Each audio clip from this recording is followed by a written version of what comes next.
د امت سرلاري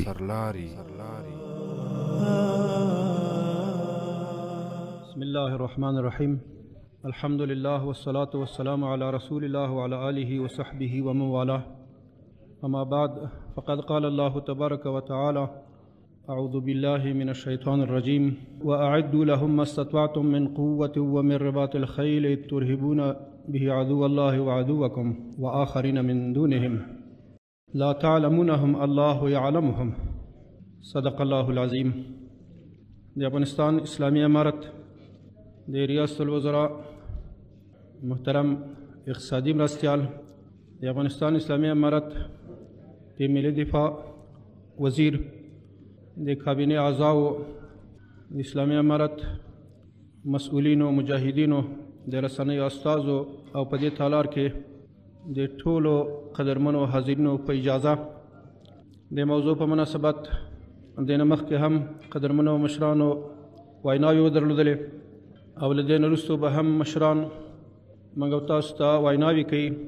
زه هم یوه لنډه تبصره لرم. قدرمنو انګلیسي ښکېلاک نه د ازادۍ اخیستلو په مناسبت چې 106 کاله تېرېږي دلته غونډه ده او د دې تجلیل کړی کېږي. قدرمنو، یو ازادي اخیستل دي او یو د استعمار، استکبار، ښکېلاک، اشغالګرو د خاورې د وطن اشغال ده، ظلم ده، تجاوز ده، وحشت ده چې خاورې تر پښو لاندې کړې ده. دا دوه موضوعګانې دي. څومره چې په دې طول د 500 کم بیش کلونو کې زه شاهد پاتې سوی یم، یوازې دا یوه خبره چې هغه د ښکېلاک غندنه ده او دویم د ازادۍ اخیستلو جشن او یا په دې باندې خوشحالي ده. دا مخې ته راځي. بس حال دا چې تر دې مهمه خبره دا بله ده چې دا څوک وه چې راغله، ولې راغله، د دوی د راتګ اسباب او وسایل څه وه، څومره ظلمونه او وحشتونه یې وکړه او د بیا دپاره موږ څنګه کولی شو چې ترېنه نجات را حاصل سي. رسول صلی الله علیه وسلم هم په بهترینو الفاظو باندې خپل امت ته آګاهي ورکوي چې مؤمن باید له یوې سوړې نه 2 ځله ونه چیچل سي. په یوه پیړۍ کې د موږ او تاسو هېواد 3 ځله اشغال سوی ده او که چېرته قرآن کریم ته سر ورښکاره کوو، کوم چې داسې یوه پېښه راغلې ده د نبوت په زمانه کې د مکې مشرکین مدینې منورې باندې د حملې تابعیان نیولې ده، مدینې منورې د اشغال اراده باندې هلته تللي دي، نو هغوی سره مقابله او جهاد سوی ده. مدینې منورې ته نجات حاصل سوی ده، مسلمانانو ته نجات حاصل سوی ده، هغوی شکست فاضح خوړلی ده. خو قرآن کریم په دې کې بیا هدایات لرلی دي، هم د رسول صلی الله علیه وسلم دپاره، هم د مجاهدینو مسلمانانو صحابه کرامو دپاره، او هم د منافقینو دپاره، او هم د کافرانو دپاره. نو هدایات یې لرلی دي. ټینګار په دې باندې چې مشوره وسي، ټینګار په دې باندې چې د دوی فکري روزنه وسي، ټینګار په دې باندې چې د دوی وابستګي له اسلام سره نور هم کلک او مضبوطه سي، ټینګار په دې باندې چې باید اطاعت ته پابند جوړ سي او له دښمن سره دښمن وپېژني، دښمن په رابطه باندې دوی باید کرکه ولري او د هغوی د ماتولو دپاره کلک عزم او هوډ ولري. دغه رنګې د نبوت په زمانه کې کوم چې ائتلافیانو احزاب والا مدینه منوره محاصره کړې ده چې دا ځل د مدینې منورې نیول بلکې له بیخ نه اسلامي ریاست ختمول دا یقیني برېښېدله، بیا هغوی شکست خوړلی ده، بیرته تللي دي.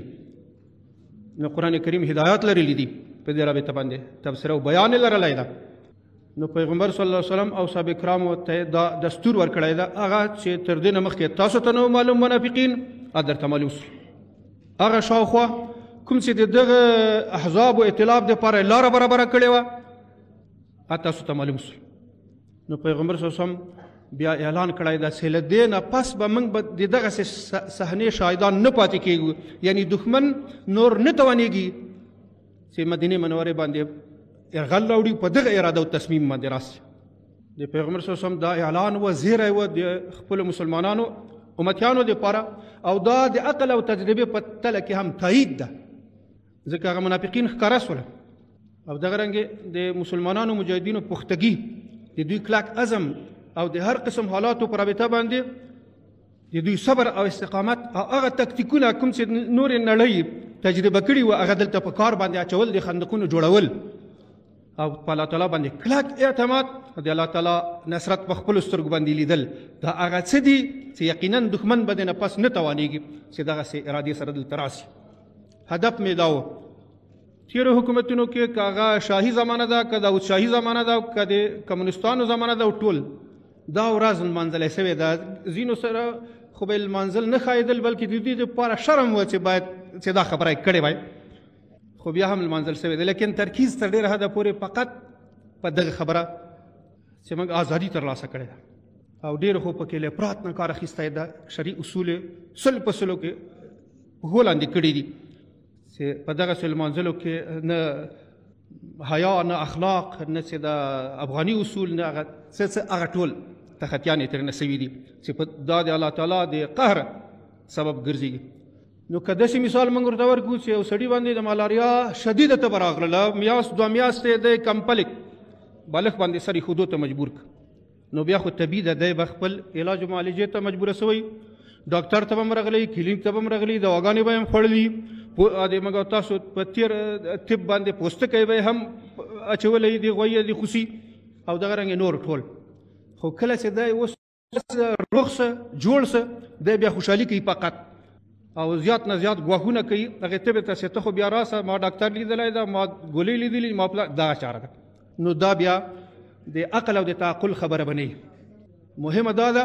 چې دا تبه ولې راغله اسباب د راتلو د تبې څه شی و د بیا دپاره زه کومو تدابیرو ته مخه کړمه چې دا تبه راباندې رانسي نو دی باید هغو تدابیرو ته مخه کړي چې هغه د خوراک پاکوالی ده د بدن پاکوالی ده د چاپېریال پاکوالی ده او دغه رنګې د خپل بدن تقویه ده چې هغه قوای مدافعه پرې نه دي چې دغسې تبه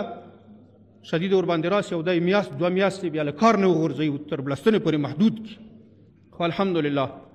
دا څلور کاله لمانځنه د دې چې کړلی کېږي دا یو متفاوته مرحله ده په دې معنا باندې چې دلته اکتفا په دې نسته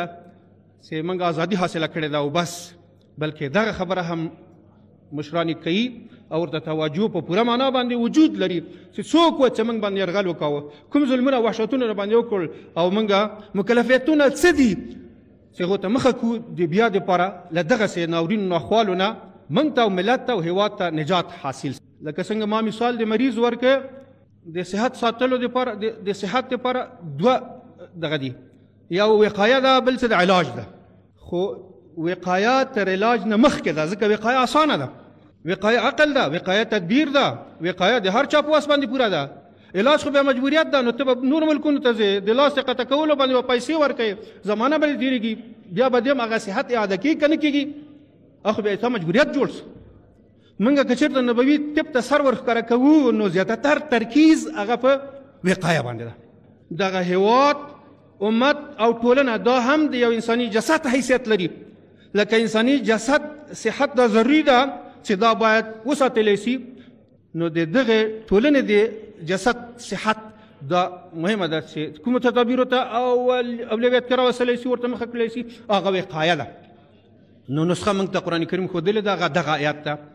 تر ډېره حده پورې کوم چې ما قرات کړه واعدوا لهم ما استطعتم من قوة ومن رباط الخیل. الله تعالی دا انسانان پیدا کړي دي یهود او نصارا هم الله تعالی پیدا کړي دي د اسلام او د افغانستان دښمنان هم الله تعالی پیدا کړي دي د هغوی له مزاجونو نه د هغوی د ارادو نه د هغوی د حوصلو همتونو هم الله تعالی چې د ډېره ښه آګاهي لري مسلمان ته د نجات نسخه دغه ښودلې ده چې تاسې هغه وسایلو ته مخه کړه کوم چې دښمن دغه په لیدو سره دغه په اورېدو سره دا جرأت د لاسه ورکړي چې تاسو په خلاف باندې غلط تصمیم ونیسئ اراده وکړي. هغه څوک چې په افغانستان باندې راغلي دي یا اسلامي امت هغوی زیر و زبر کړی ده الله تعالی د هغوی له ارادو نه باخبر و نو خپل مهربانۍ له مخې نه یې دې امت ته ویلي دي چې تاسو د نجات یګانه لاره دغه ده چې تاسو باید په هغه پیمانه باندې وسایل او تدابیرو ته مخه کوئ نو بیا به درته نجات حاصل نو بیا به هېواد ټوټه ټوټه کېږي نه دا خو درست ده چې دلته راسي دا د تاسو به مجبوریت جوړ شي څوک به یې له پیسې رانیسي څوک به یې له ګرېوانه رانیسي بیا خو په نر باندې فرض ده او په ښځه باندې فرض ده او په ماشوم باندې فرض ده، نتیجه به بیا هغه چې 20 کاله باید تاسو ته هم خرابی رسېږي، دښمن هم تېښتې ته مجبوره کېږي. دا خو یوه لار ده، خو معالجه سوله، خو تر معالجې نه مخکې هغه وقایه ده. نو نن الحمدلله موږ د داسې یو رهبریت او قیادت نه برخمن یاستو چې هغوی دو مسایلو ته فکر ده. هغوی تر ټوله نه مخکې د افغانستان د خاورې تمامیت ته زیاته تر توجه کړې ده او دغه رنګ دلته د یووالي او د وحدت مسله مطرح ده، دلته د الفت او د محبت د رامنځته کولو، دلته د اثار د فداکارۍ او دلته د اطاعت خبره ده او د خپل قیادت نه اوامرو ته د غاړې ایښودلو خبره ده. او دلته کوشش دا کړلی کېږي هغه څوک چې بد ارادې لري هغه باید وپېژندلی شي څوک دي او د هغوی د بدو ارادو مخنیوی موږ په څه طریقه باندې کوی سو، کومې برنامې باید په لاس په کار باندې واچو، دې ته هم توجه سته ده. زه خبرې نورې خلاصول غواړم. قدرمنو، چین د تاریخ د دیوال په تاریخ په رابطه باندې لیکلی کېږي چې هغوی ډېر زیات متضرر و، هر چا ور باندې یرغل راوړ، ځکه دوی له قد نه چې دا واړه وه او نور خلک چې متوجهون ور باندې ورتلل، نو د تورې او د سوکو د بکس جنګ و، نو دوی مقاومت نه درلوده، ډېر په تنګ. بالاخره بیا دا پرېکړه وکړه چې موږ باید دیوال تاو کړو له د خپلې خاورې نه. نو 200 کیلومتره دیوال په څومره ارتفاع باندې څومره پلنوالي باندې ډېر زیات تکلیف، خو د دې باوجود هم 6 ځله په دوی باندې حملې سوي دي. بیا مجبور سول چې په دې باندې سرسنو غور وکړي چې موږ څنګه نجات حاصلولی شو. هغوی دې فیصلې ته ورسېد چې دیوالونه هغه د یرغلګرو مخه نسي نیولی. یوازینۍ خبره هغه دا ده چې موږ فکري وحدت جوړ کړو. موږ باید خلک داسې جوړ کړو چې هغه له بهرنیو سره لاس یو نه کړي، بلکې د هغوی په مقابل کې مرکزي حکومت سره ودرېږي، تایید یې وکړي، اطاعت وکړي او قربانۍ ته آماده سي د خپل خاورې ساتنې په خاطر باندې. نو یقینا دغه نه پس دغې نسخې بیا ښه نتیجه ورته لرلې ده. دغه جشن چې د اسلامي امارت تر چتر لاندې لمانځلی کېږي دا له هغو لمانځلو سره متفاوت ده کوم چې په تېرو وختونو کې لمانځل کېدله، یا خو نو مناسب چې جشن او استقلال په نوم په خوله باندې اخیستی وی او یا یې که چېرته لمانځه نو هغه وه چې د الله تعالی د نارضایت سبب ګرځېده، د دیني شعایرو د تذلیل او د توهین سبب ګرځېدله او ملت په عوض د دې چې هغه یګانګۍ طرف ته راسي، دوی په منځ کې الفت او محبت پیدا سي، لا کرکې او نفرتونه ترنه را پیدا کېدله. الحمدلله لکه نورو عرصو کې امیدواري ورځ تر بلې زیاتېږي، نو په دغه لحاظ باندې هم موږ چې څه وینو اورو ملت څه ویني اوري دا د دوی د خوښۍ او د لا امیدوارۍ سبب ګرځېږي او په آخر کې بیا خپل قیادت ته او خپلو مشرانو ته او ټولو هیوادوالو ته د دغې ورځې د بزرګداشت او د استقلال مبارکي وایم. اقول قولي هذا استغفر الله لي ولكم ولسائر المسلمين.